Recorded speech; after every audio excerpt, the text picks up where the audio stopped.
Welcome. I'm glad you're here. And if you're here, maybe there is something in your life that has stopped fitting. Maybe your days are filled with tasks, but lack of meaning. Maybe from the outside there's calm or success, but not on the inside. You are not alone. At some point in life, sometimes after 30, sometimes around 40, and sometimes somewhere completely different, something in us starts to wake up. There's nothing dramatic about it. It's not a crisis or weakness. It's more like an inner whisper. Hey, do you remember who you once wanted to be? Over the years, we build so many layers on top of ourselves, other people's expectations, smart choices, responsibility, roles. And all of that matters. But somewhere deep down, that younger version of us is still there. And sometimes she asks for our attention. This podcast is about that very moment, about gently coming back to yourself, about looking not at what I've lost, but at what I can still reclaim.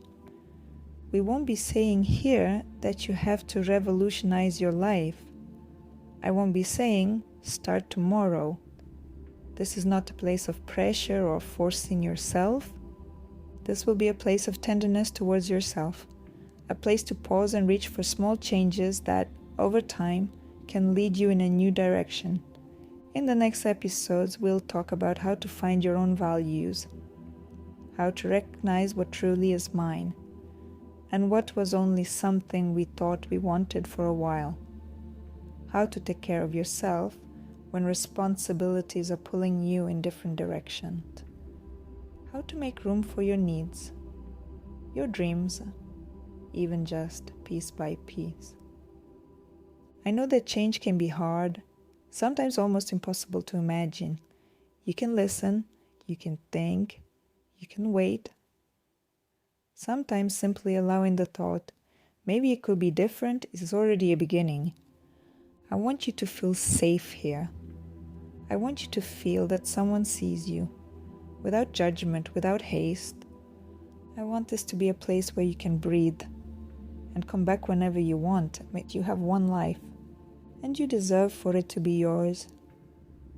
I invite you to listen, to be on this journey, without pressure, without rush, together. I believe that the episodes I've prepared will help you spread your wings and live a fuller life. In today's episode, I'd like to talk about the quiet weight we carry, sometimes without even knowing it, about social pressure, about comparing ourselves, about how we live in the shadow of other people's expectations. Before we begin, I have a question for you, and I would really like you to answer in the comments. In what situation do you most strongly feel that someone expects something from you? And it's not yours, it's not about you. Maybe it's family, maybe friends, maybe social media, or maybe simply the culture you live in. Write it in the comments, because these stories connect us more than we think. This episode will be long, calm. You can listen to it in the background. You can come back to it whenever you feel you're comparing yourself to someone again. Let's begin. What is social pressure? It's the feeling that we should behave in a certain way, to fit into the group, to not look worse, to be accepted. It's not always words. Sometimes it's just glances, silent, or what no one says out loud. But everyone knows. You should already have kids. She should be thinner. You should have a better job. At your age, you should already... You know these sentences, right? Comparing yourself, natural reflex or a trap. Comparing ourselves is a mechanism we've always had. It's part of our nature. Psychologist Leon Festinger described the social comparison theory in 1954. He said that people evaluate themselves by comparing themselves to others. When we don't have objective measures, we look at other people. We ask, am I good enough? And we look for the answer in the people around us. It's normal. It's human. But here's the problem. Today we compare ourselves constantly, non-stop. Social media gives us access to hundreds, thousands of other lives, and we compare our everyday life with someone else's best moment. Let me give you an example of how it looks for me. I have kids, and with them, a whole world of expectations. On Instagram, I see moms cooking homemade meals from 5 ingredients. Others doing creative activities. Others still posting daily photos with a smile in a perfectly tidy living room. And me? Sometimes I just dream of eating something warm, or for the child to finally fall asleep, or to steal 15 minutes of silence, and in that silence, not feel shame. At a school meeting, nobody asks, does your daughter feel okay? But, does she go to extra English classes? And ballet? These classes are very beneficial. It's worth thinking about mod competitions. You need to set ambitious goals. And suddenly you feel that your child can't just be. They have to achieve something because others are already achieving, because someone is watching from every side.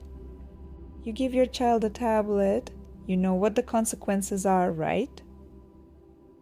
You're not signing them up for English already in kindergarten. Or family at the table, 5 years old and you still put him to sleep. At that age, he should fall asleep on his own. And you come home with that invisible weight. Sometimes you don't even know. Did I do something wrong? Could I have done better? Am I enough? Because being a good mother in the eyes of the world never ends. There will always be someone who says you could do it differently or more. And you feel how this pressure gets under your skin, because all these tips add up to one quiet sentence: you're not enough. That's social pressure. Soft, quiet, but it can be brutally heavy. And often only later, in the calm, comes a thought. If I could hear just once, you're a good mom, just the way you are, maybe I would finally believe it's true. Or another way. Imagine this. You're scrolling Instagram. You see a friend on vacation, someone who got a promotion, an influencer in a perfect apartment, and you think, and me? Or you're at a family gathering. An aunt asks, when's the wedding? When are the kids? What about that job of yours? And you feel like something's wrong with you. Or you see a friend's post, new car, new house, new relationship, and you feel that tightness in your chest. That's pressure. What happens in your body? When you feel pressure, your body reacts. Cortisol, the stress hormone, goes up. Your heart beats faster, your breath gets shallower. The brain switches into compare and judge mode. It starts looking for evidence that you're worse, that you're not managing, that something is wrong with you. This is called a negative cognitive bias. The brain looks for confirmation of what you already feel, and you spiral down. Cultural expectations are like an invisible life script. Every culture has its script, unwritten rules. This is how things are done. This is what's appropriate. We often hear, family is the most important thing. You need to settle down. You shouldn't brag. What will people say? These rules run deep. Sometimes we accept them, sometimes we fight them, but they're always there. And when we don't fit this script, we feel bad, as if we failed, as if something is wrong with us. But the truth is, this script is not for everyone. In 2023, the CyberSmile Foundation surveyed 1,000 young people aged 16 to 24 in the UK. Among other things, they were asked, how often do you compare yourself to others online? It turned out that almost all of them admitted they do it, and 59% compare themselves to others every day. Many of them also said that after such comparisons, they feel worse about their lives and their bodies. Other research on so-called social comparisons shows that many adults very often agree with statements like, I often compare what I have achieved in life to other people. Why? Because this is a stage of life when we make big decisions, career, relationships, children. And when we look at others, we search for confirmation that we're on the right path. But that confirmation rarely comes. Social pressure is not just other people's malice. It's a system. It's culture. It's mechanisms in our own minds. And you may feel tired of all this. That's normal. But there are things you can do. We'll talk about them in a moment. Why do we care so much about being accepted? We are herd animals. That's not just a metaphor. Our ancestors lived in groups. Being rejected could mean death, literally. That's why our brain developed mechanisms that make us care deeply about other people's opinions. Being accepted meant survival. Today, we don't need to hunt in groups, but the brain doesn't know that. It's still afraid of rejection. It still needs a sense of belonging. Psychologists call this the fear of social evaluation. It's the fear that others will judge us, that they'll see us as less. Studies show that this fear activates the same brain areas as physical pain. Rejection hurts, really. In 2003, researchers at the University of California, Los Angeles, UCLA, conducted an experiment. They scanned the brains of students who were being excluded from an online game. It turned out that the anterior cingulate cortex, an area associated with physical pain, lit up. Rejection is not just in your head. The body feels it. Social media have brought a new era of comparison. It's not evil in itself, but it changed the rules of the game. In the past, we compared ourselves to neighbors, to family, to co-workers. Today, we compare ourselves to the whole world. And these are not real lives. They're curated snapshots. The best moments, photos after dozens of attempts, filters. But our brain doesn't know that. It sees an image and thinks, this is this person's real life. Something psychologists call the illusion of truth appears. The more often you see something on social media, the more normal it seems. You see 100 people on vacation. You think everyone is constantly traveling. You see perfect bodies. You think that's the norm. But it isn't the full picture. The spotlight effect is another psychological phenomenon. We think others are paying much more attention to us than they really are. You feel like everyone is watching you, judging your every move. But the truth is, most people are thinking about themselves, not about you. In a 2000 study, psychologist Thomas Gilovich asked students to put on a weird t-shirt and walk into a room full of people. Then he asked, how many people do you think noticed your t-shirt? Their prediction was about half, and in reality, around 20%. People are busy with themselves. It sounds harsh, but there's comfort in that.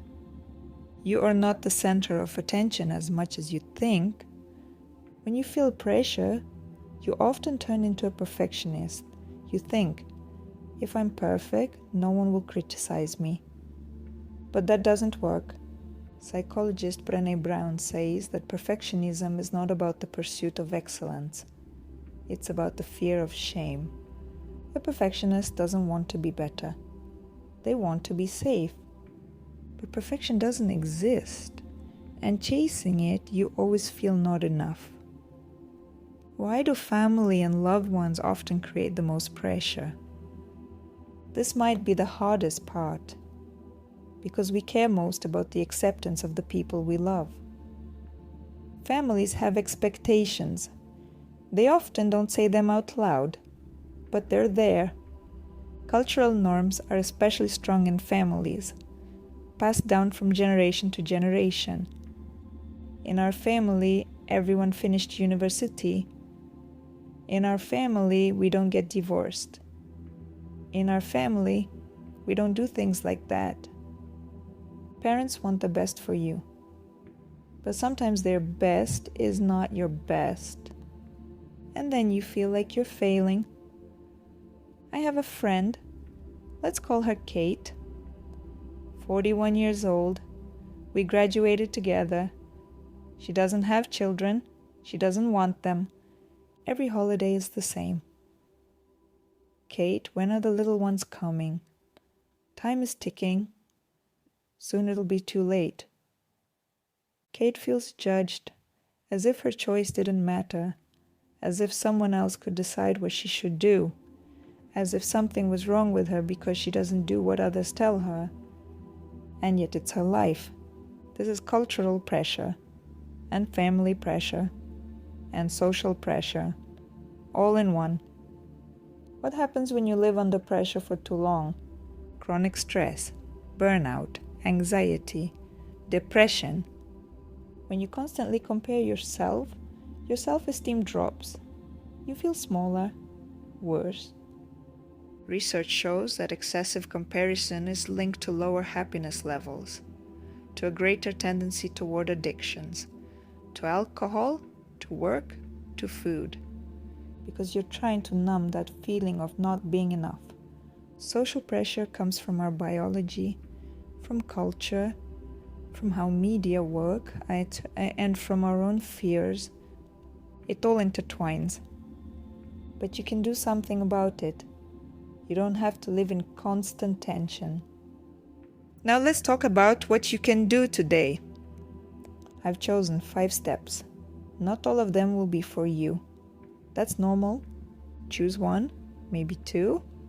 Don't try to change everything at once. Change doesn't have to be big. It can be tiny, but regular. That's enough. Step 1, notice and name your inner critic. You know that voice. Don't stand out. What will people say? You won't manage. You're too old. This isn't for you. That's not your voice.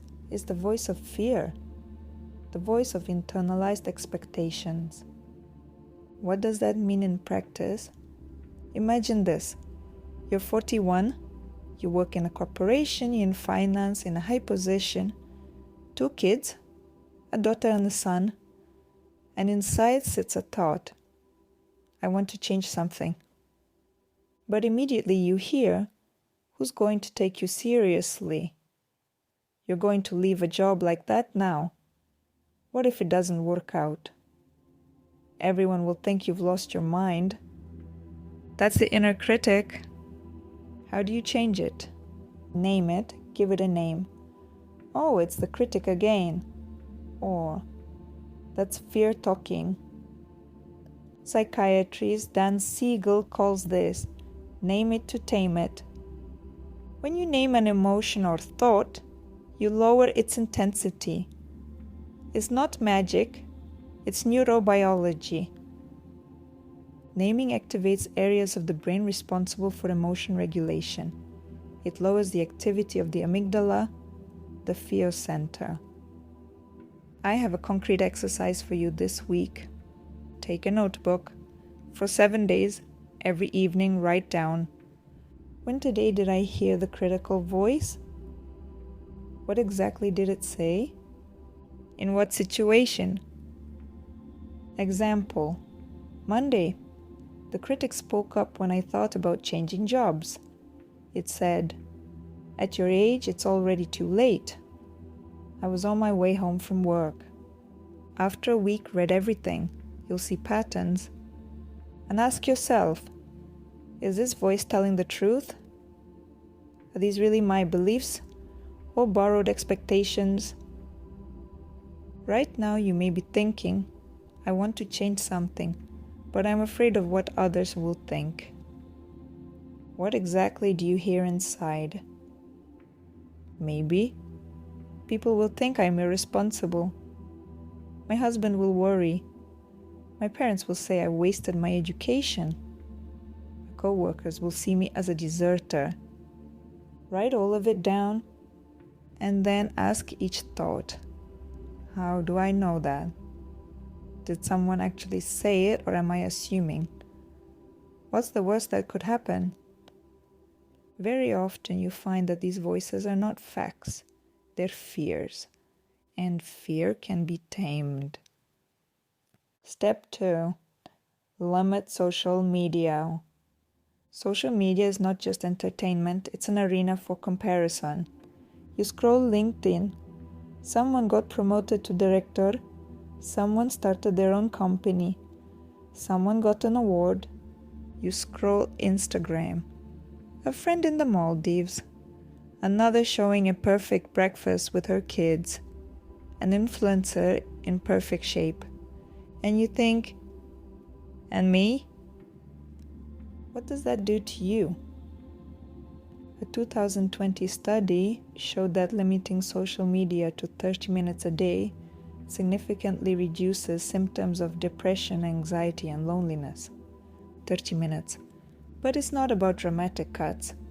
It's about using it consciously. For a whole week, every time you go on social media, write down, what time?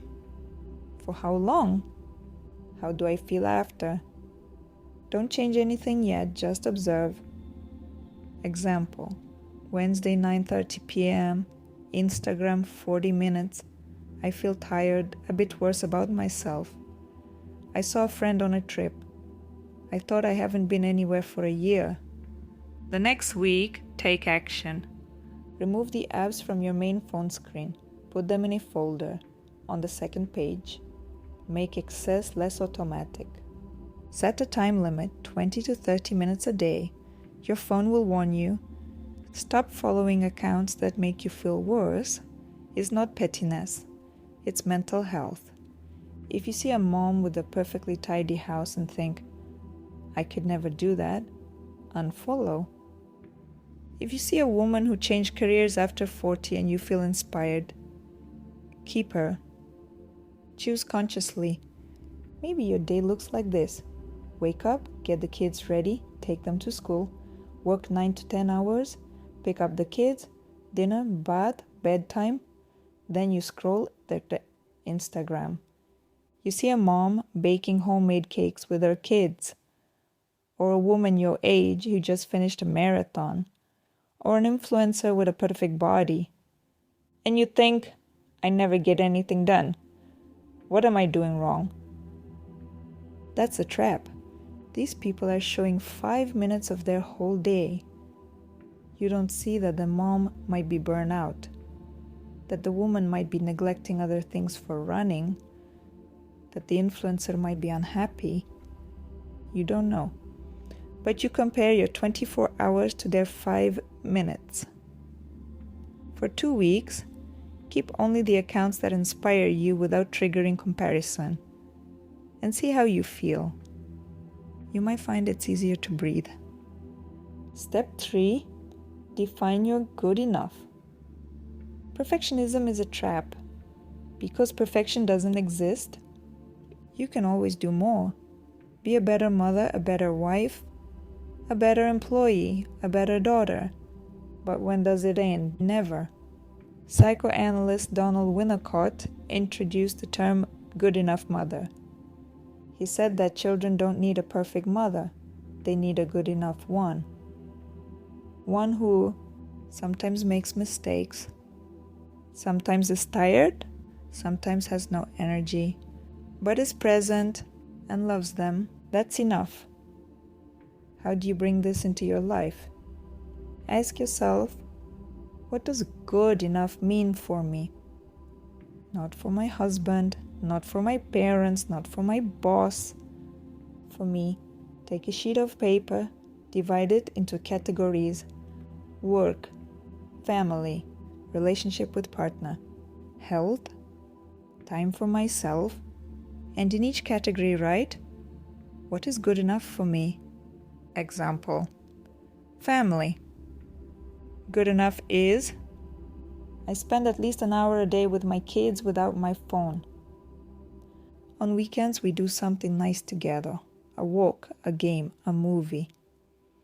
I don't yell at my kids more than once a week because I'm human. My daughter and son know I love them. I don't have to be an Instagram mom.